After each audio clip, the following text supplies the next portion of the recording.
Assalomu alaykum, hurmatli kuzatuvchilar. Toshkent avtovokzalidan Primoy reyslar qatnovimiz yo'lga qo'yildi. Seshanba, juma, shanba kunlari soat 18:00 da Toshkent Kazan, Nabrežniy Chili, Nijikamskiy, Ufa, Perm yo'nalishlari bo'yicha. Dushanba, seshanba, payshanba, juma kunlari esa Toshkent, Moskva yo'nalishi bo'yicha qonuniy reyslarimiz Primoy Moskva shahrining Kotelniki metrosigacha yo'lga chiqib ketadi. Sizga ham xuddi shunday ishonchli narxlarda ishonchli biletlarimiz kerak bo'lsa yoki joylaringizni onlayn xarid qilmoqchi bo'lsangiz, bemalol bizga qo'ng'iroq qilib, savollaringizga batafsilroq ma'lumot olsangiz bo'ladi. Avtobusimizda siz uchun yaratilgan barcha shart-sharoitlar, qulayliklar mavjud bo'lib, hech qanday ortiqcha odamlarsiz 51 ta mesadan iborat. 2 ta monitor, 2 ta kuler, zaryadchi moslamalari, qishni yoz ishlaydigan konditsionerlar.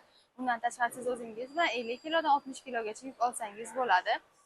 Hoziroq bizga qo'ng'iroq qilib, joylaringizni bemalol band qilsangiz bo'ladi, onlayn ham offlayn. Telegram, YouTube, Instagram, Facebook kanallarimiz ham ishlab turibdi. Ularga yozib ham bizning avtobusimiz sharoitlari bilan tanishib chiqsangiz bo'ladi. Hoziroq aloqaga chiqing, tanlovda adashmang.